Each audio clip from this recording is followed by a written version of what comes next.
з кнігаў, можна сказаць, і жыву. Таму сёння можна будзе падысці, набыць кніжкі, атрымаць аўтограф, распытацца пра тое, што вас цікавіць падчас гэтай сустрэчы. Звычайна сустрэчу веду такім чынам. Я прадстаўляю тыя кнігі, якія ёсць, якія вы бачыце. Вы задаеце нейкія пытанні, можа быць, выказваеце нейкія свае меркаванні, і таксама можна будзе задаць, калі ласка, праходзьце, тут ёсць яшчэ месцы. І можна будзе задаць якіясьці пытанні, можа быць, не звязаныя з літаратурай, можа быць, грамадска-палітычныя, культурніцкія, якія заўгодна іншыя. Просім, падыходзьце, гаспадарства, калі ласка, тут ёсць пабліжэй да вокнаў. Прэса працуе, нічого страшного, прэса будзе працаваць у любых умовах. Калі ласка, праходзьце. Праходзьце, вельмі рады вітаць маладых людзей. Такім чынам, прадстаўленне кнігаў, пасля пытанні і выступы, ну і, можа быць, якія іншыя тэмы. Незалежнасць, курапаты, кампанія 20-го года і так далее, і так далее. Ёсць яшчэ адна істотная рэч. Гэта першая моя прэзентацыя, нават за ўсё маё жыццё, а прэзентацыя ўжо правёў некалькі соцень. Першая моя прэзентацыя, якую я арганізаваў практычна выключна праз сацыяльныя сеткі. То бок нават не праз тэлефон. І я зараз зраблю невялічкае пытанне, невялічкую пераклічку, з якой крыніцы вы даведаліся пра эту прэзентацыю, каб проста ведаць, як працаваць па соцсетках далей. Хто атрымаў запрашэнне на гэтую прэзентацыю праз аднакласнікі? Калі ласка, падыміце рукі. Палічым зараз. 4, 5, 6. 6 балаў набіраюць аднакласнікі. Дзякуй. Хто праз ВКонтакте? Раз, два. Два чалавекі толькі. Так, это вельмі моцна здзіўляе. ВКонтакте больш было запрашэнняў, чым у аднакласніках. Аднакласнікі больш надзейныя. Ну і праз Facebook, калі ласка. Так, лідзіруе Facebook. Раз, два, 3, 4, 5, 6, 7, 8, 9, 10, 11, 12, 13 чалавек. Ясна. Хтосьці з іншых крыніцаў? Так, Телеграм. Телеграм-канал? Ваш Телеграм-канал. Нічого собі, ясно, все, Телеграм-канал, ну, господарство, Телеграм і Фейсбук рулять. Я зразумеў. І моладзь руліць. Моладзь руліць адназначна. Ну, Малады фронт тут і Шэры кот, знакаміты блогер. Калі ласка, господарство. Добра, тады з дапамогай гэтых новых тэхналогій пераходзім да справы, якой у Беларусі ўжо 500 гадоў. З часоў Францішка Скарыны тут выдаюць кнігі, тут выдаюць хрысціянскія кнігі, тут выдаюць беларускія кнігі і жыве Беларусь. Мы пачнем з кнігі «Люблю Беларусь». Это можа быць такая самая вядомая моя кніга, якая перавыдаецца раз на 2 гады. Гэта энцыклапедыя 200 самых вядомых феноменаў беларускай нацыянальнай ідэі. Ёсць такая навука, феноменологія. Сутнасць заключаецца ў тым, што мы берем найбольш яскравыя з'явы той сферы, якая нас цікавіць, складаем вось гэтыя яскравыя рэчы ў мазаіку і атрымліваем суцэльную карціну, такі свайго роду кубік-рубік. Дык вось, каб адказаць на пытанне, што такое Беларусь, мы проста берем 200 феноменаў беларускай гісторыі, культуры, спорту, духоўнасці, нацыянальныя рысы, асобы, гаспадарка, і ўсё гэта складаем у адну карціну. Кніжка выйшла спачатку як проста тэкст. У 2008 годзе тут атрымаліся ў нас і фотаздымкі. Больш за 150 іншых кніжак мне давялося прачытаць, калі я рыхтаваў эту кніжку да друку. Тады яшчэ не быў такі шырокі інтэрнэт, не ўсё можна было знайсці ў Вікіпедыі. Тыднямі праседжваў у Нацыянальнай акадэміі навук і збіраў па кавалачках, па каліўцах все, што датычыць Беларусі. У гэтай кніжцы, напрыклад, ёсць інфармацыя пра 100 самых выбітных спартоўцаў за апошнія 100 гадоў. У гэтай кніжцы ёсць інфармацыя пра ўсіх нобелеўскіх лаўрэатаў родам з Беларусі. Дарэчы, хто ведае, колькі нобелеўскіх лаўрэатаў родам з Беларусі? Якія версіі, калі ласка? 4 кажуць, так? Хто болей? 4-5, напэўна, больш не атрымаецца. 18 гаспадарстваў. Денис Урбанович вельмі блізка па цэлю. 18 чалавек. Вы можете паглядзець, калі я не памыляюся, 398 старонка ў гэтым выданні. І там спіс, за што атрымалі ураджэнцы Беларусі, людзі з беларускімі каранямі, тыя самыя прэміі. Ну, праўда, з гэтых 18 А больше за 10 это белорусские габрэи, але это белорусские габрэи, тем не меньше. Белорусские габрэи. Так что, дорогие сябры, калі кому цікава, глядите, 3 з 200 феноменов как раз про белорусское габрэйство. Тема не раскрытая в Беларуси. А у нас народились люди, которые заснавали премию «Оскар», например, которые увогуле заснавали Голливуд, можно сказать. Кого цікавіць эта история, до конца 90-х годов самым кассовым, самым популярным, самым оскароносным фильмом был «Бен-Гур», и он был знятый белорусским габрэем. То бок такие факты, такие речи в этой книжке рассыпаны. Это улюбленная книга студентов и школьников. У меня уже десятки людей сказали: Павел, мы для ваших эссе классно сдали там такую-то и такую-то, значит, сочинение, там, диктовку, эссе, курсовую и так далее. 99% того, что задают у школе и в университете, тут есть с фактами и с лічбами. Рекомендации до этой книги дали люди, которые допомагали вычитывать, которые допомагали рихтовать эту книгу. Владимир Орлов, это один из лепших историков сучасности.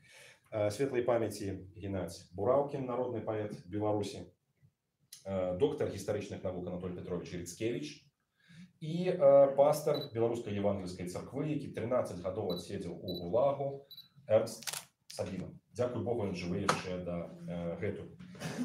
Гэтая книга уже несколько разов гуляла по Менску с презентациями, с розного кшталту импрезами, але я могу вам сказать, что с каждым выданием, то есть раз на 2 годы, мы выдаем тому, что просто заканчиваются особники, людей разбирают, мы додаем и новые факты. Тут вы знаете, что эта книжка выдана в 2008 году. В реальности, ну, фактично так оно и есть, але перавыданні уже змяшчаюць, и эта книга уже змяшчае, скажем, Светлану Алексеевича, Нобелевского лауреата, 15-й год. Этот факт тут уже есть. Дарья Домрачева, 14-16 годы, там олимпийские золотые медали, тут уже есть. Потому что мы обновляем эту книгу весь час. Это такие свой особливый чин. Таким чином, люблю Беларусь. Калі кагосьці цікавіць, может быть, история открытия своей краины, треба дать молодому человеку, как он поглядел и зразумел, что это такое, ну, это такая книжка с той самой категории, своей особливой такая энциклопедия. Далее. Возьмем 2 книжки историчного плану. Это пара, близнятки такие своеасаблівыя, книжки до стагоддзя белорусской христианской демократии. Кто-нибудь чуў про белорусскую христианскую демократию? Поднимите руки, кто чуў? Кто такая есть? Ага, большасць ведае, но есть и те, кто не подняли руки. Глядите, господарство. Калі я писал гэтыя 2 книги, одна из них цалкам моя, другая у соаўтарстве. Тут я укладальником и багато артыкулаў написано іншымі людьми. Так вось, калі працаваў над этими книгами, я думал, что напишу историю стагоддзя политичной партии. Это будет юбилей, мы поставим этой книжке на полицию, будем радоваться, что у нашей партии есть 100-годовая история. В реальности, подчас працы над этими книгами, я зразумел, что христианская демократия — это политичный хребет белорусской нации на протягу 1000 годов, ни больше, ни меньше. Полоцкое княство — это вечевая христианская демократия. Великое княство Литовское — это шляхетская христианская демократия. Кто не верит, поглядите, калі ласка, статуты начинаются цитатами из Библии. Епископы и біскупы заседали обовязково и у Сенате, и у Панырадзе, и у мясцовых лавах и радах, обовязково. Магдебургское право у основным грунтавалася на самакіраванні демократии и на христианских каштоўнасцях. То есть было 2 основные базы, откуда наши продки брали крыніцу права и крыніцу увогуле справедливости. Это была Библия, Святое Письмо, и это было самакіраванне звычаёвае з часоў полацкага княства, з часоў ВКЛ, з магдебургскіх традыцый. И все это привело до того, что за 1000 годов 600 годов кіравалі ў Беларусі менавіта христианские демократы. Партии францишканов, базыльянов, значит, православных и так далее, и так далее. Поміж собой там менялись, как сегодня сказали, там на Евроньюз столько-то процентов отрымала партия доминиканцев у Городни там и так далее. Это была реальная христианская демократия. И это был росквет Беларуси. Это был росквет Беларуси. Коммунисты кіравали Беларусью 70 годов. И что они заробили за этот час? 2 миллиона репрессованных, 150 свинокомплексов. Лукашенко кіраваў этой краиной 25 годов. Что, посадил 100 человек найлепшых белорусов по турмах? Побудовал 40 ледовых палацев. Христианские демократы кіравали 600 годов и створили 2 великие цивилизации. Полацкае княства и Великое княство Литовское. И подкреслю еще раз, это узор, это приклад, як нам глядеть на политику. То есть лепшага ровара ні беларусы, ніхто іншы на гэтай зямлі просто не вынайшлі. Хто захоча ў гэтым пераканацца на свае вочы, я рэкамендую гэтыя две кніжкі. Гэтая кніга расказвае саму гісторыю ад Ісуса Христа і тых словаў, якія наш збаўца сказаў, якія леглі в аснову хрысціянскай дэмакратыі і да часоў Рэчы Паспалітай, да часоў БНР, да часоў сучасных. То есть тут уся 1000 гадоў раскладзеная па главах з асноўнымі дзеючымі асобамі аж да 2017 года, аж да сучаснай хрысціянскай дэмакратыі. І магу вам сказаць, што у гэтай кніжцы шэраг гісторыяў, якія невядомыя шырокаму чытачу, але якія, на мой погляд, павінен ведаць у Беларусі кожны школьнік. Напрыклад, хто ведае, якая партыя перамагла на першых дэмакратычных выбарах на тэрыторыі Беларусі ў часы Расійскай імперіі? 1905 год, манифест, так званы кастрычніцкі манифест цара Мікалая II, адбываюцца першыя выбары, і уявіце сабе, ствараецца ў Вільні ў канцы 1905 года Канстытуцыйна-каталіцкая партыя Літвы і Беларусі. І праз 3 месяцы на выбарах яна забірае асноўную колькасць галасоў дэпутатаў. У расійскай дзярждуме, першым расійскім парламенце, 17 прадстаўнікоў Канстытуцыйна-каталіцкай партыі Літвы і Беларусі, іх хаўруснікаў у краі. То есть выборы на тэрыторыі былога Великого княства выйграла раптам хрысціянская дэмакратычная партыя. Ні расійскія шавіністы, нават не польскія нацыяналісты, нават не бальшавікі, не трудавікі, ніхто іншы, хрысціянскія дэмакраты. То есть тая ідэя, якая тлела як лесны пажар сотні гадоў, якая была закладзеная в гены беларусаў, яна раптам за 3 месяцы, уявіце.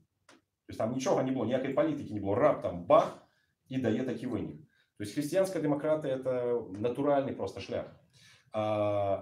Основная, скажем, частка этой книги – это описание межвоенной христианской демократии. Это история ахвярная, крывавая, але настолько пригожая, что там без слезов некоторые речи читать и глядеть просто немагчыма. Я вам приведу несколько прикладов.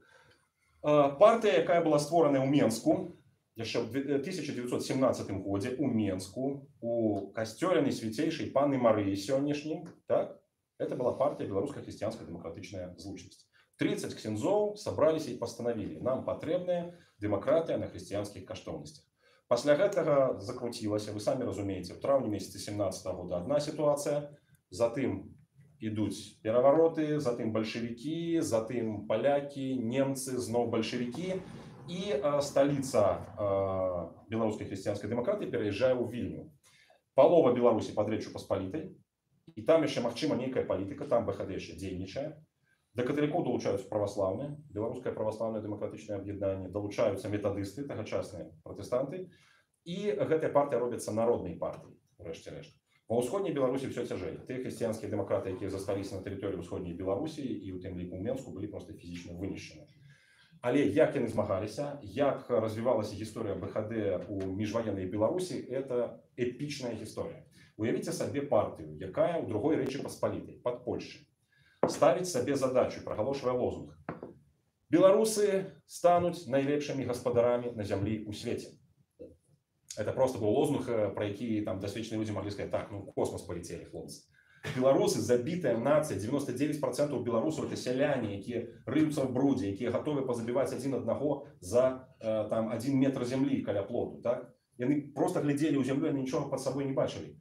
Таненькая праслойка інтэлігенцыі, таненькае кола тых, хто чытае нашу ніву, невялічкая колькасць свядомых чыноўнікаў альбо, можа быць, там краёвых спадчынных арыстакратаў. У параўнанні з іншымі нацыямі невялікая. І тут лепшыя гаспадары ў свеце. І вот глядзіце, што робяць хрысціянскія дэмакраты. Яны з дапамогай Магдалены Радзівіл, это найбуйнейшая спонсорка хрысціянскай дэмакратыі, яе рэшткі, між іншым, зараз непадалёк ад нас, касцёл Святога Роха, так, приехали со Швейцарии не так давно. Магдалена Радзівіл, тут можно сказать, побач просто з нами. Дык вось гэтая ахвярная жанчына аддавала свае ўпрыгожванні, аддавала падаткі, дакладней прыбыткі са сваіх маёнткаў на вось гэтую святую беларускую справу. За яе дапамогай хрысціянскія дэмакраты засноўваюць банк, у якім сяляне, беларускія сяляне, могуць взяць крэдыт і набыць нямецкія машыны для апрацоўкі зямлі. Беларускія хрысціянскія дэмакраты выдаюць 12 перыядычных выданняў. Ніводная партыя, акрамя камуністычнай, так масава і так сістэмна не працавала з прэсай.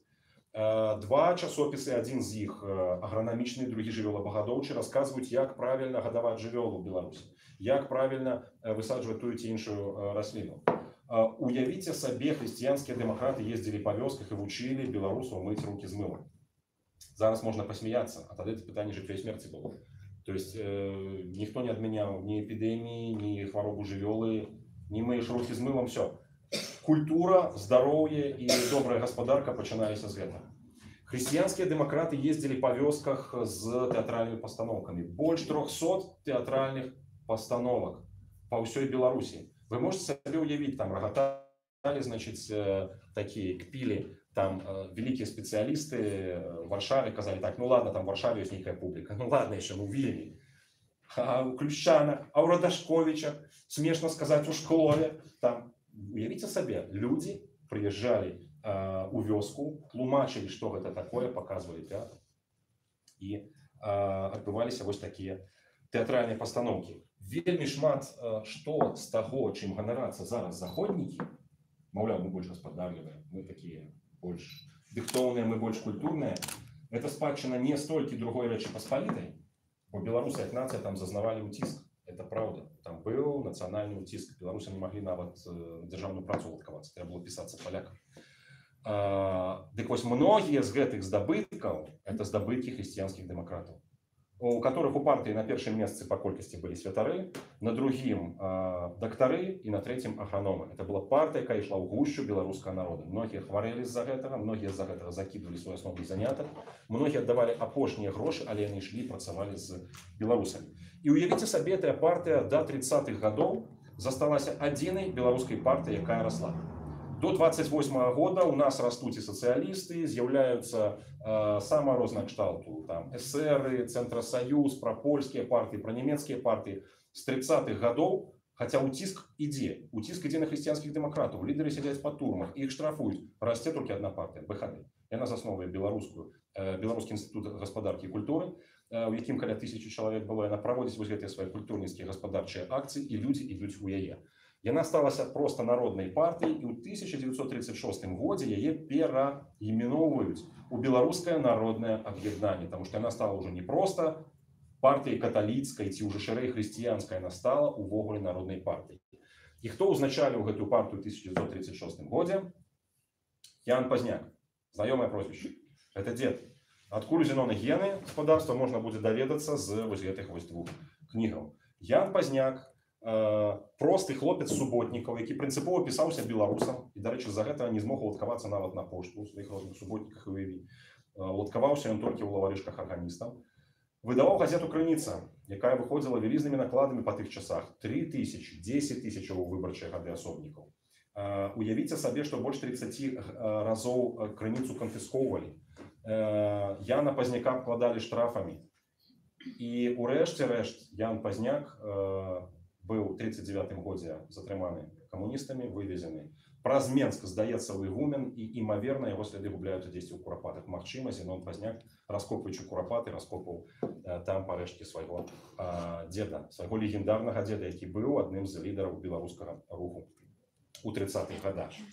І вось гісторыя пра хрысціянскую дэмакратыю была просто гісторыя пра эфектыўную партыю, калі б тут не было такого цуду, які просто вот зараз прабірае мяне мурашкамі па скуры літаральна. Уявіце сабе, з 50 лідараў беларускай хрысціянскай дэмакратыі міжваеннага часу толькі некалькі чалавек выжылі, толькі некалькі чалавек засталіся жывыя пасля жорнаў 40-х гадоў. Так? 4 адсидзелі ў Картуз-Бярозе, это польскі канцлагер быў. Так? 15 прайшлі праз гестапаўскія застенкі, або былі закатаваныя нацыстамі. И 32 прошли праз ГУЛАГ, альбо были забиты коммунистами. То есть некоторые из них хлебнули одного, и другого, и третьего. Уявите себе, только несколько человек, по-моему, 4, и они позбегли вось гэтага лёсу, и они смогли выехать на заход.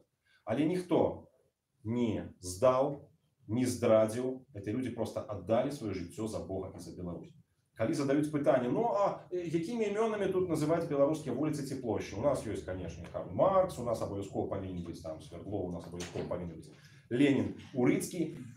У нас есть люди, которые отдали свое життя за эту Украину, разумеется, не забытые, втоптанные зараз у бруд. Я вам расскажу зараз 2-3 истории, и вы просто зразумеете, что это были за люди. Я нават не знаходжу таких прикладов у сённяшніх часах. Наприклад, Язэп Барадзюля, ксёндз з хрысціянскіх дэмакратаў, які застаўся на тэрыторыі ўсходняй Беларусі. Что это за лёс быць ксяндзом ва ўсходняй Беларусі под большевиками? Только что пройшоўся каток грамадзянскай войны. Так? Костелы разоранные стоят. Их адмыслова ускрывали, полили, гадили. То есть ты приходишь у костел, там сорванный дах, там все разрабовано. И мясцовая молодь там збираецца, там плюе семки, альбо там, значит, ну я не знаю, может быть, наладживая комсомольские вечеринки. Призначены у белорусскую глыбинку ксёндз Язэп Барадзюля. Приезжает туды. Наступствы грамадзянской войны, это эпидемии, это самого розного кшталту.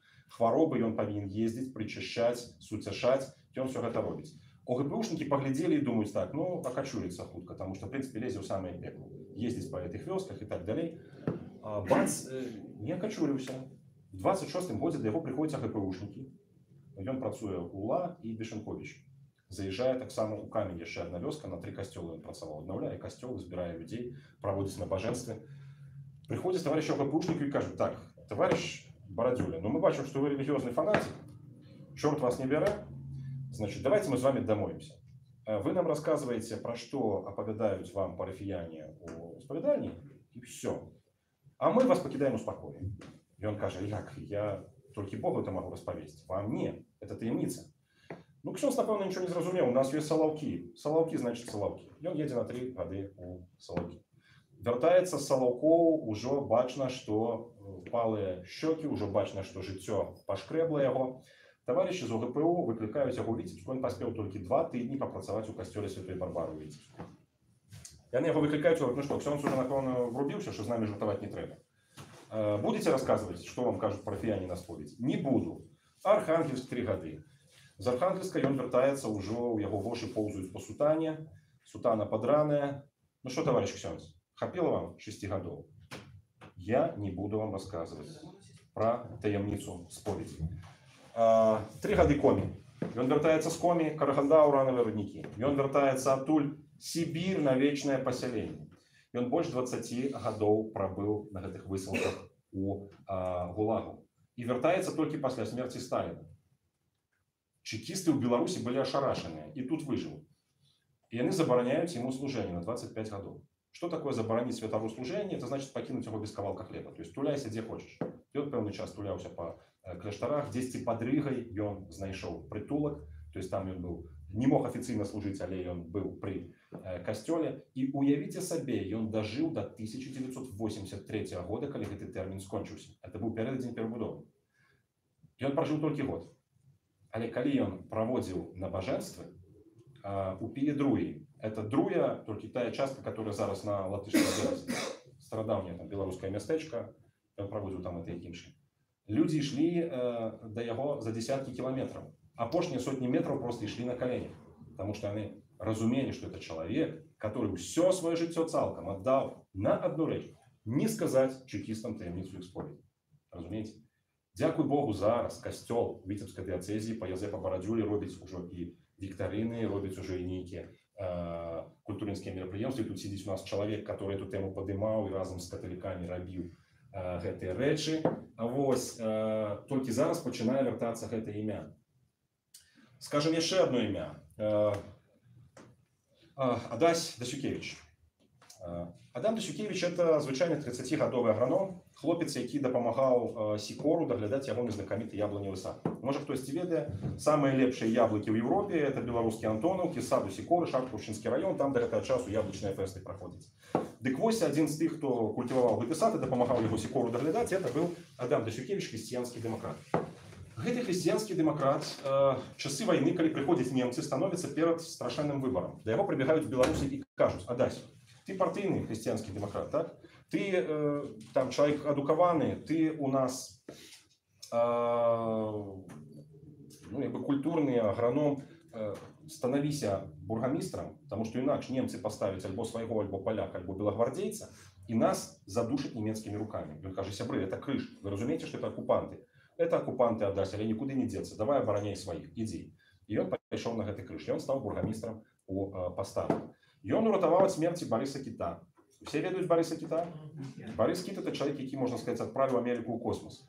Это человек, на водородном паливе якога летали там, значит, Челленджеры, Аполлон и так далее. Это человек, который сапраўды сусветная величиня. В Америке ягоным именем названы кампусы, улицы и так далее. У нас сціплая шыльда у Навахатку, там, где он родился. Так вот, уратаваў его от смерти. Той час, когда Борис Кит был выкладчиком семинарии у Паставах, менавіта Адась Дасюкевич. Калі ён з Кітам размаўляў па нейкіх сваіх настаўніцкіх справах, прыходзіць эсэсавец, які ладзіць экзекуцыю чарговую, кажа: мы тут расстралялі падазраваных у сувязі з партызанамі, дайце нам студэнтаў, каб яны прыбралі трупы з вуліцы. Кіт яму гаворыць: мы вам студэнтаў для вашых справаў не дадзім. Немец, а у немцаў все ж просто, да, это пунктуальные люди, говорит: так, по законах военного часу, я вас еще раз попереджую, что вы повинны дать мне студенту. Калі не, вас чакае расстрелу по засудовым порядку. Вы это разумеете? Кит каже: я это разумею. Немец сказал, немец зрабіў. Ён наставляе пистолет, и он стреляет. Дасюкевич в апошні момент выбивает пистолет у его из рук, пуля уваходит в стену. Пасля вся семинария ходила глядеть на эту дырку, которая призначалась сердцу Кита. Кит быў уратаваны, але Дасюкевичу гэтага не прабачылі. Праз некалькі месяцаў арганізоўваюць чарговую зборку збожжа, мяса на вывоз у Нямецчыну. А до гэтага Дасюкевич уже паспеў саботаваць некалькі зборак, выганаў моладзі на працу ў Нямецчыну и так далее. Ему кажут: так, все, апошні тэрмін. В такі-то дзень на рынкавай плошчы ў Паставах павінна стаяць столькі-то вазоў збожжа, столькі-то, значит, там, мяса и так далее. Немцы приезжают туда с грузовиками, грузить добро, а там стоит один Дасюкевич. Где збожжа? Ему кажут. И он каже: калі белорусы зараз отдадут вам хлеб, яны сами зиму не переживут. Его там и поклали. То есть по одних звестках там разродили обойму пистолетов яго, по других обойму автомата. Есть два разные сведчения, мы пока не ведаем, но просто всадили все, что было у стволе. И покинули так и лежать. Мовляв, так будзе с кожным. Бургомистр, не бургомистр. Белорусы взяли его на руки, занесли ў касцёл. У касцёле адбылося адпяванне, и пасля больше 1000 человек понесли под Белчером белыми стягами его ховать. Разумеете? Немцы боялись разгонять эту манифестацию, потому что треба было расстреливать весь город. Литерально. И, разумеется, зараз на том месте, где могила Адама Дасюкевича, стоит автовокзал. Коммунисты добро ведали, где поставить автовокзал. Выбрали менавіта то самое место. И, конечно, когда мы заезжаем в Пружаны, мы знойдем там улицу Советскую, мы знойдем там улицу Ленина, ни улицы Дасюкевича, нават не памятной дошки, про его мы там не знойдем. Вось вам, калі ласка, история Адама Станкевича. Один з найлепшых сыноў беларускай землі, одна з найвялікшых постацяў 20-го стагоддзя. Ксёндз, які за сваё насычанае жыццё паспеў выдаць 19 беларускіх кнігаў. Ксёндз, які служыў у Вільні, сталічнай Вільні, у 4 касцёлах адразу. Любы ксёндз вам скажа: один касцёл во хапае. 4 для беларусаў это просто там павінны быць 7-5 год. Пры гэтым самым ён быў паслом польскага сейма, абараняў правы беларусаў. Уявіце сабе 20-30-е гады. Польскі сейм. Встае ксёндз і пачынае абараняць правы беларусаў. Поляки в шоку, потому что в их разумении ксёндз — это человек, который вучыць быть поляком. Я ему кажу: ксёндз, что ты кажешь? Он каже: я кажу вам правду, покайтесь, вы крыўдзіце этот народ, вы не даете ему отчинять школы. Ён абараняў беларусаў, не гледзячы на касцёльную іерархію, не гледзячы на тыя праблемы, якія ў яго ўзнікалі. І это быў адзін з тых людзей, якія пачалі казанне ў касцёле па-беларуску. Імша была на лаціне, это яшчэ да другого Ватыканскага сабору. Імша на лаціне, але казань была заўсёды па-польску в касцёле. Але калі абвяшчалі, што ксёндз скажа казань па-беларуску, туды набівалася 1000 чалавек у той касцёл. І людзі напрыканцы ягонай казані пачыналі плакаць.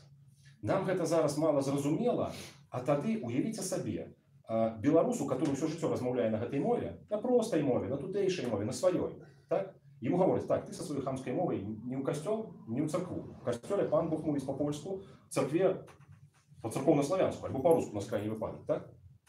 А тут раптам оказывается, что Бог разумее по-беларуску. Бог разумее нас, нашу родную мову, на якой мы размаўляем у хаце. Люди плакали. И менавіта на этой хвале Адам Станкевич стал послом сейма. То есть за его голосовали просто массово, парафиями, костелами, и просто не совались іншыя политики у те регионы, где Адам Станкевич и ягоныя ксяндзы беларусы выступали и вылучались. Адам Станкевич был настолько христианин, это только один факт, уявите, что уратовал 6 коммунистов на чоле с комиссаром пропаганды в Вильні, товарищем Алексеем, от немцев. 41 год. Немцы высаживают десант, Вильню захоплююць одразу там практично пару дней. И одразу начинают позасудовые расстрелы. Габрей, коммунист, к стенке. Прибегает товарищ Алексеев, который рассказывал религия опиум для народа, который рассказывал, значит, что мы там принесем новый большевицкий парад. И он прибегает к ксенза Адама Станкевича. Ксенже, мы ведаем, что вы святый человек, сховайте, бо немцы забьют. Ксен смог бы ему сказать: так, друже, что ты казал, молоді, не ходите до костела с 39-го года? И к чему ж ты пришел? И он ему так не сказал. И он берет его за руку, и он ведет вот этих 5 коммунистов на хоры костела, и он ховает их.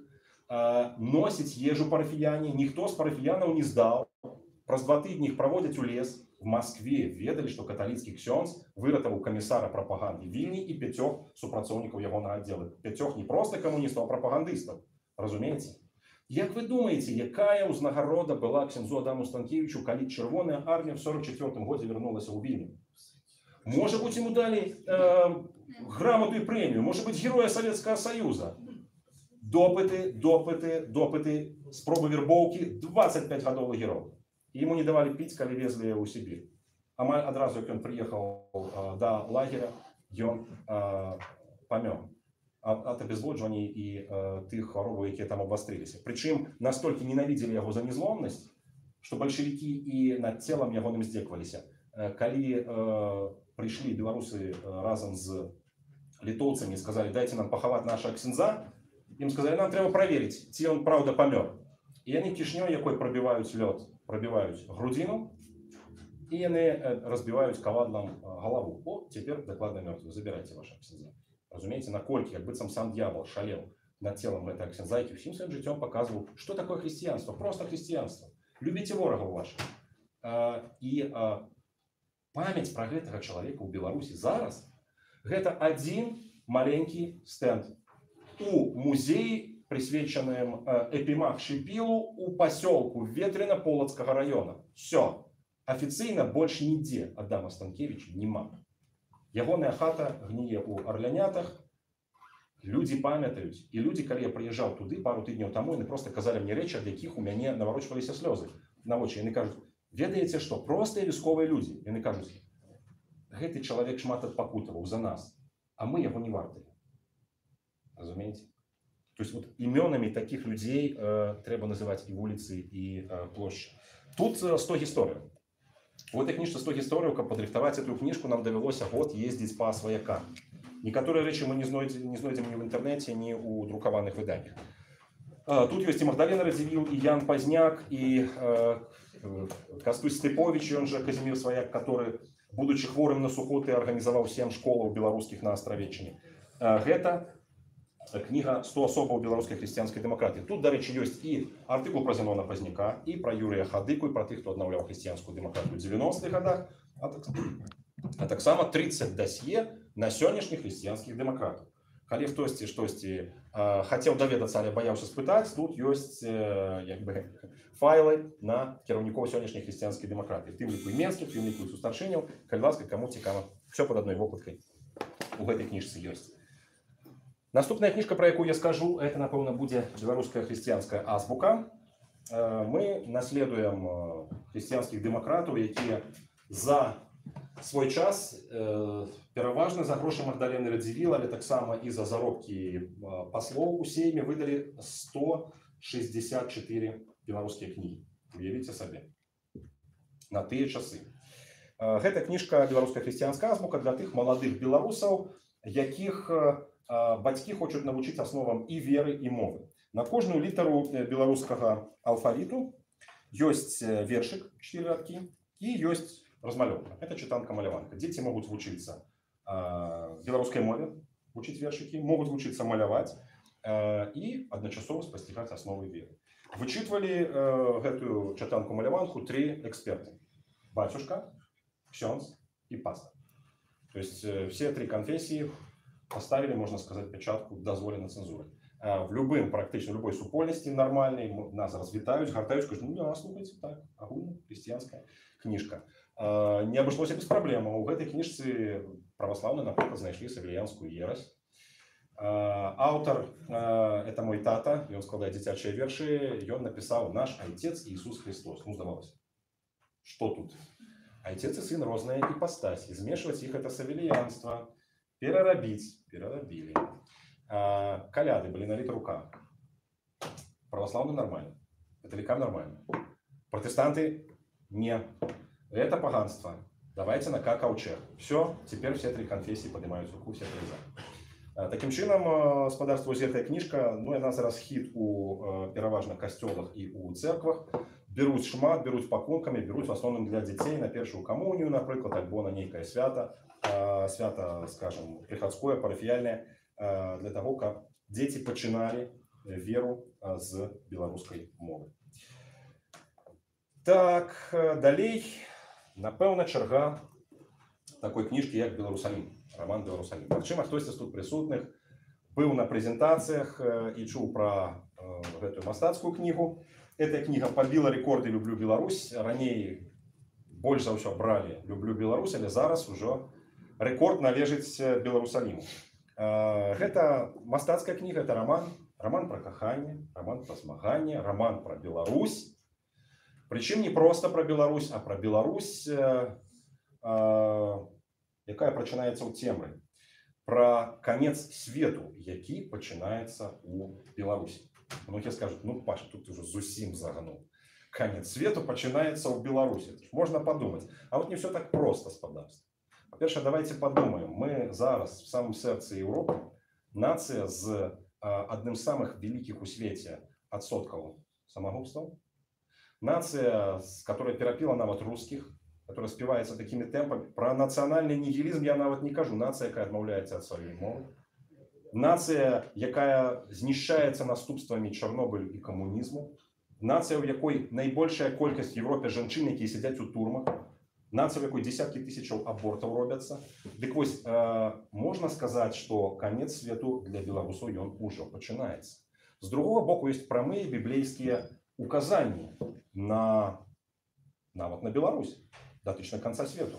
Одно з самых значных пророцтваў датычных канца свету заключаецца ў тым, што народ, выбраны Богом, народ израильскі, збярэцца з рассеяния у Палестыну, свою землю. Так вот, ведаеце, это беларускія габрэі заснавалі Израиль. Это беларускія габрэі, адсюль сабраўшыся, распрацавалі тэорыю і практыку. 3 прэзідэнты і 7 прэм'ер-міністраў. 11 падпісантаў дэкларацыі незалежнасці Израиля з 37, больш, чым з любой іншай краіны, уключаючы сам Израиль і США, родом з Беларусі. Іўрыт адрадзіў беларускі габрэй, Бен-Эліезер. Хто не ў курсе, ён навучыў свайго сына мове, якая ўжо 1000 гадоў была нежывая. І з гэтага пачалося адраджэнне іўрыту. Зараз на іўрыце размаўляе большая частка Ізраіля без жыцця.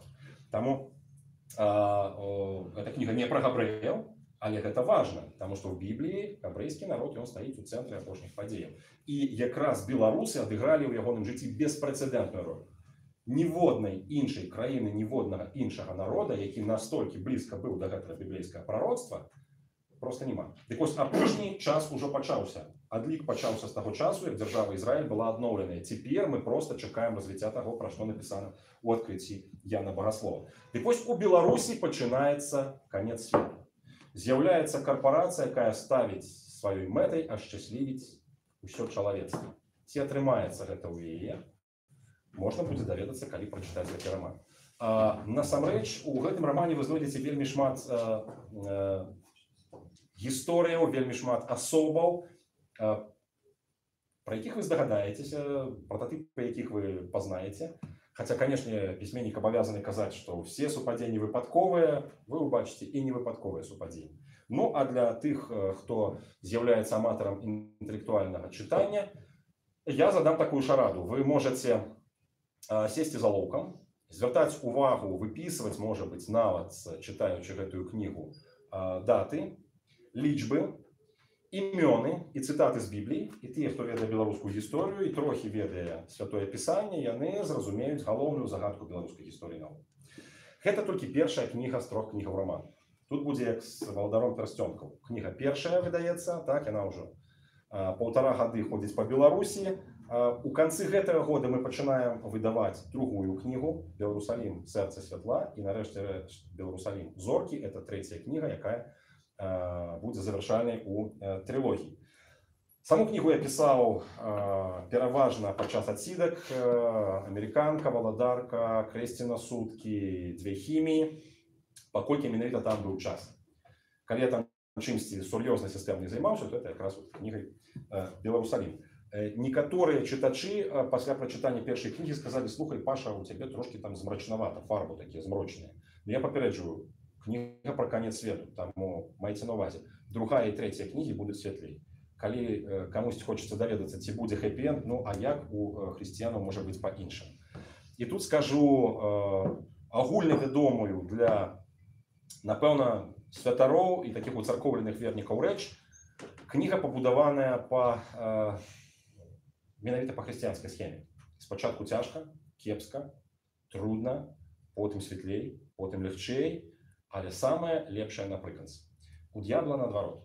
Спачатку класна, круто, все хораша, вау, потым трошкі горш, выясняюцца праблемы, потым яшчэ горш, потым зусім капец і самае кепскае напрыканцы. Вось «Беларусалім», ён ідзе ад самага цёмнага, ад самага кепскага да вяршыняў і да святла. Калі камусьці будзе цікава спадарства, я магу багата распавядаць пра гэтую кнігу, тым больш зараз рыхтую да друку другую частку, але, канешне, прасцей будзе проста яе прачытаць. Так, ну і зараз у нас застаецца кніга, якая тут у гэтым асяроддзі ў таварыстве беларускай мовы, дакладна ўпершыню, гэта «Каменнае сэрца». Это зборнік турэмных эсэ, апавяданняў. За 20 гадоў мне пашчасціла ці собіла апынуцца ў самых розных каменных мяшках за палітыку, безумоўна. Десяткі выпадкаў і многія рэчы праваабарончы цэнтр «Вясна» сабраў пад адной вокладкай. Тут ёсць і штосьці з лістоў з лесу, тут ёсць штосьці з беларускай глыбіні, калі я сядзеў у Белавежскай пушчы за плошчу. Тут ёсць штосьці з валадаркі, штосьці з амерыканкі, штосьці з райаддзелаў менскіх. І кніга не пра тое, як выглядае тая ці іншая камера, альбо як выглядае, там, скажем, адзін дзень у турме. Пра гэта ўжо добра напісана, турмы рэдка адрозніваюцца адна ад адной. Гэта кніга пра ўнутраны стан чалавека, які трапляе у тую ці іншую турму. Кніга пра ўнутраны стан беларуса, больш такой я стараўся акцэнтаваць на гэтых момантах. Напрыклад, калі вы хочаце даведацца, хто яны такія беларускія забойцы, хто яны беларускія комерсы, якія плоцяць КДБ і выходзяць з турмы, і так працуе беларуская эканоміка, рэкамендую. Кніга нарадзілася з такіх назіранняў, в першую чаргу з людскіх гісторыяў. У мяне ёсць шэраг шыкоўных проста гісторыяў беларускіх мільянераў альбо топ-менеджераў, якія сядзяць і сядзелі у той самай амерыканцы. Вот там трымаюць звычайна буйных прадпрымальнікаў, чыноўнікаў альбо апозіцыянераў. І, канешне, кожная гісторыя там просто яркая і падсвечаная. Мне найбольш запомнілася гісторыя Александра Алексеевича, который в партызанскім раёне, здаецца, зараз геаграфічна мае дачыненне да гэтага раёна. Ён быў галоўным інжынерам на трактарным заводзе. І ён мне расказаў, як яны на трактарным заводзе ў 2010 годзе фальсіфікавалі выбары.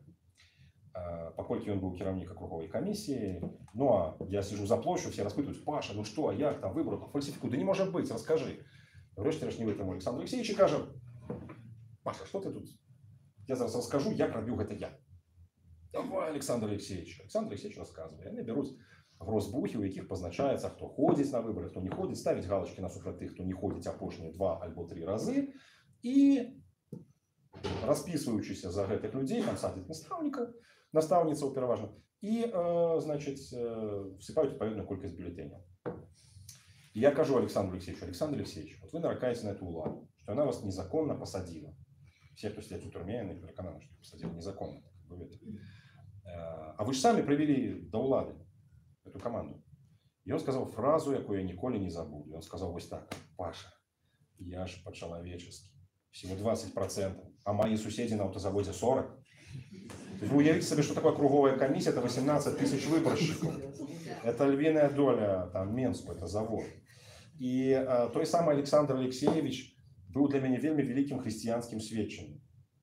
И он залазил на свой шканар, на свои нары верхние, заўсёды пасля ежы і пачынаў там рабіць такія фізічныя практыкаванні, каб падтрымаць форму, ну, мужчыну 60 гадоў, ён хоча выйсці з турмы нармальным. Значит, і адначасова ён у поўны голас расказваў пра працэс вырабу дэталяў на трактарным заводзе. Што там ламаецца, што там, як выплаўляецца, дзе якія праблемы, дэфекты, на што трэба звярнуць увагу. На поўны голас, як радыё працуе. Уявіце сабе 12 квадратных метров, 5 мужиков. И радио такое. Ему кажется, Алексеевич, да ты заколебал уже, да что ты такое себе дозволяешь? То есть тут всем тошно, а тут еще твои карданы, лонжероны, там, релюшки, ты просто, ну, май сумление. И я просил его замолчать, спадарство, каюсь, я грешный. Чему грешный? Потому что праз 3 месяцы суд, меня накіроўваюць в Пружанскі район, моя праца это склад аўтазапчастак. А в Пружанскім районе больше 1000 трактаров Беларусь. И мне треба от і до ведаць, дзе ламаюцца, значит, карданы, як вырабляюцца релюшки, дзе яны гараць. Мне давялося это все як бы спасцігаць наноў, потому что я просто выпихваў з вушэй гэтае радыё Александра Алексеевича. И я казаў, боже, ты арганізоўваў мне курс маладога бойца, що ж я не слухаў. Зараз праца ішла бы значна лепш. Вот, и это той самый Александр Алексеевич, который дал мне, может быть, самое такое афористичное разумение сённяшняе пакаленне, якое терпіць эту ўладу. Уявіце сабе, пакуль ішло следства, некалькі месяцаў ён быў на свабодзе. Яны з жонкай кожны вечар, это был ритуал. Яны збіраліся, ехалі ў цэнтр горада, ходили вакол того кварталу, где размещается КДБ, Министерство внутренних справ, яны вели эту справу, и прокуратура. Яны ходили с жонкой кругами и тримали у кишенях фи. И он мне кажет, Паша, так вот, ты говоришь, что Бог есть. Мы ходили с фигами, и ничего не получилось, как видишь. И он казался на полном серьезе, разумеете, это человек, специалист вышэйшага ўзроўню, это 60 гадоў, это не забалдыга нейкі з-пад плота вам гаворыць такое, але разуменне духоўнасці і прычынна-следственных сувязяў вось такое вось. Зрэшты, спадарства, можна багата распавядаць, турэмныя байкі, вы ведаеце, это адмысловы жанр. Вось, на думку вясноўцаў самае лепшае сабрана вось тут. Я яшчэ скажу пра назву «Каменнае сэрца». Мне пару разов уже казали на презентациях, ой, Павел, напевно, это жаночий роман. Называется «Каменное сердце». Так пригоже. Напевно, это про любовь. Конечно, тут есть и про кохание, конечно, тут есть и про любовь, але «Каменное сердце» так маладафронтовцы называли в свой час американку. Якраз ту самую турму, якая як каменное такое сердце, кругленькая она, у внутреннем дворе КДБ и МВД, находится, она умещает в себе шмат таких историй. Плюс «Каменное сердце», конечно, конвоиров, але і каменнае сэрца таго, хто трапляе. І маё ў тым ліку. Калі трапляеш у турму, першае, што ты адчуваеш, як быццам бы у цябе булыжнік у грудзях. То есть ты адчуваеш, наколькі ты неуважлівым быў на свабодзе. Наколькі ты, можа быць, не такім чэрствым быў да блізкіх людзей. І Бог праз гэта нагадвае, ён грукаецца ў твоё каменнае сэрца, і, як напісана ў Бібліі, возьму твоё каменнае сэрца і дам табе сэрца з плоці, сэрца жывое. Дык вось адчуванне чалавека, які трапляе, якога Господ выпрабоўвае, праводзіць праз гэтыя каменныя мяшкі у кнізе «Каменнае сэрца». Коротенько распавяду яшчэ пра некалькі кнігаў, якія вы тут бачыце. Тут ёсць кніга Святланы Вранавай «Бог накрэсліў на маім сэрцы Беларусь». «Поле цудаў». Хто ведае, хто такая Святлана Вранава? Ёсць такі чалавек у нас.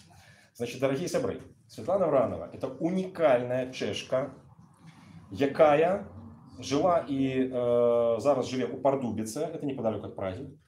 Орнитолог, займалася птушками, але адначасова яна молилась, она верующая, она молилась у Евангельской церкви. И однойчы Бог ей сказал: Беларусь, это твое. Беларусь, Польша, Украина, Беларусь. И она прибегла до хаты, почала гуглить на компьютере Беларусь. Она ведала, что такая краіна існуе. Ну чему, Господи, я орнитолог и Беларусь? Якое дачыненне? Першае, што яна ўбачыла, это былі палітвязні, потому что это якраз было той час. Яна арганізоўвае чэшскіх палітыкаў. Яна пачынае пісаць лісты Лукашэнку: вызваліце палітычных вязняў. Раз Бог ёй натхніў, даў ёй такое разуменне, значит, трэба патрабаваць. Ёй забаранілі на 5 гадоў в'езд у Беларусь. То есть яна не атрымлівала документы 5 гадоў. Разумееце, за гэты час яна вывучыла беларускую мову. За гэты час яна пераклала 4 беларускія кнігі. Пераклала, настолькі вывучыла мову, што пераклала 4 кнігі. Наколькі яна асвоіла беларускую мову, кажа такі факт. Яна выпусціла кнігу «Колеры Беларусі». Это іншая кніжка, уже другая кніга па-беларуску. У колерах Беларусі яна зрабіла такую нізку на кожную літару беларускага алфавіта. Значит, маленькие эссе, гісторыі, ці то казкі, якія складзеныя са словаў, што пачынаюцца на гэтую самую літару. То есть 1,5 старонкі словаў на «В». Весялоне вавёрка вырушила, значит, вандроўкай там Боквілі. Все на «В», не у Боквілі, там на «В» все. 1,5 сторонки, вы можете себе уявить. И 30 там з гакам літараў. Знайдите мне беларусы, которые так добра ведае и может складаць беларускія словы. И это было сведчанне для беларусаў, потому что калі беларусы приезжают, например, у Прагу зараз, мэрия Праги кажа: о, у нас есть для вас специальный гид. И они запрашают Свету, Света с Павдубицу приезжает, наши выгружаются из автобуса, значит, приезжают в Прагу, конечно, все, Пражский град, собор Святого Вита. Света пачинаем распавядаць, конечно же, по-беларуску. Пачинаем такие: Света, можно по-русски? Я кажу: сябры, я по-русски не умею. Бог дал мне Беларусь, я размаўляю по-беларуску и по-чешску. На якой мове вам? И люди начинают червонеть. Они разумеют, что они приехали, может, за 3-9 земель, и тут им нейкая чешка рассказывая по-беларуску, и просто, может, звяртаецца да іх сэрцу: дорогие беларусы, чаму вы не размаўляеце по-беларуску? Гэта як гісторыя з Андрусём Такіндангам. Хлопец, ведаеце, афрабеларус, цудоўна размаўляе по-беларуску. Як не замыкае у галаве у беларусаў пасля гэтага, я просто не верю. Бог посылае таких людей, как беларусы, размаўляеце. Я даў вам гэтую мову, чаму вы не размаўляеце на ёй? Яна вельмі прыгожая. Так вось, у гэтай кніжцы Света опісвае, як это все было. То есть гісторыя сведчання, як Бог кануе сэрца, як ёй забаранялі, як яна не могла прыехаць, як яна перакладала гэтыя кнігі. Калі камусьці цікава, Бог накрэсліў на маім сэрцы Беларусь сведчанне Светланы Врановай. Яшчэ некалькі кнігаў. Гэта кнігі Кроплі Бай, беларускага хрысціянскага парталу падарункаў, хрысціянства по-беларуску, падзейнік, штодзённік по-беларуску, з цытатамі з Бібліі, з парадамі, як правільна арганізоўваць свой час. Это хіт сярод дзяўчат.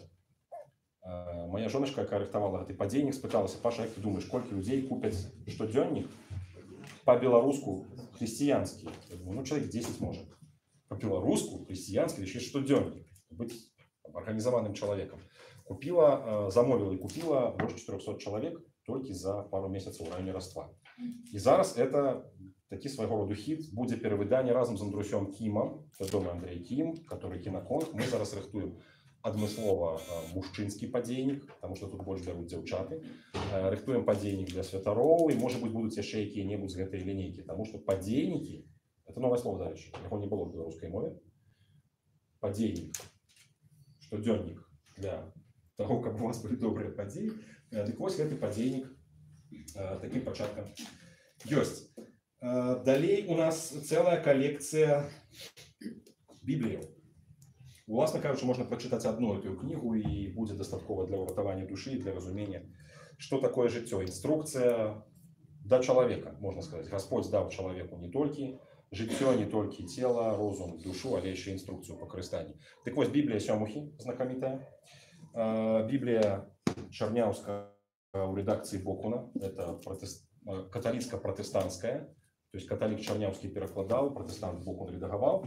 И новый заповед у редакции Клышкі, так само православные, але ўжо не Сёмуха, это своя редакция. Калі камусьці цікава, у кагосьці нема спадарства, можна будзе тут таксама набыць. Зборнік беларускай духовнай паэзіі «Сонце, святой Христос». И Янка Купала, и Владимир Караткевич, и Артур Вольский, батька Левона. Кто не ведае, у кого, откуль гены у Левона, читайте. Артура Вольская. Это христианская поэзия, белорусская христианская поэзия за некалькі стагоддзяў адразу. Здавалася б, кніжка маленькая, але вот я, напрыклад, ну, можна сказаць, узгадаваўся як вернік, тым ліку, і на гэтай кніжцы. Ну что ж, здаецца, па ўсіх кніжках, якія ў нас на столе, мы прабегліся. Выбачаюся за доўгі выклад, я могу про этой кніжкі рассказывать гадзінамі, як вы разумееце, але зараз час ваш. Может быть, ваши пытанні. Штосьці я не рассказаў про гэтыя кнігі, про літаратуру. Калі ласка.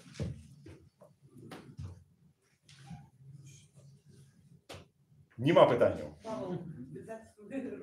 Рассказали более, чем все шоколадки. Просто хочу подготовиться. Для меня некие открытия сегодня отбылись. Дякую. Я думаю, что основное открытие у книгах. Я рассказал только книги.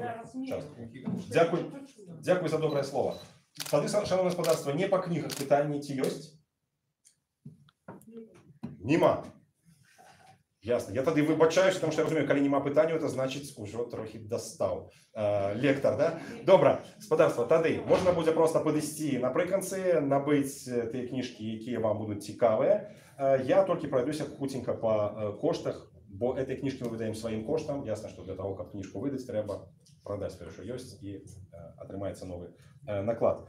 Гэтая кніжка 7 рублёў, гэтая кніжка 5 рублёў, гэтыя кніжкі по 5 рублёў, вось гэтая кніжачка 7, вось гэтая кніжачка 12, так, вось гэтая кніжачка 10, падзейнік паколькі хіт ён 15, Беларусалім 10 рублёў мягкая вокладка, 15 рублёў цвёрдая, это толькі першая кніга, чакаем другую, і біблейскія кнігі, так, вось гэтая кніга Біблія ў перакладзе Сёмухі 30, вось гэтая юбілейная Чарняўскі Бокун 32 і Новы Запавет 15. Новы Запавет у перакладзе Клышкі. Калі камусьці цікава господарства, калі ласка, кніжкі можна будзе браць і падыходзіць па аўтограф. Вялікі дзякуй вам, господарство.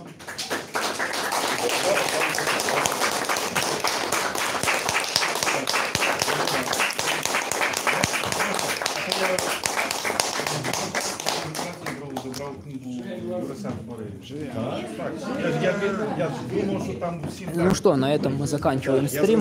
Всем спасибо за внимание. Вам треба подписать. Так, не подписать. Давайте.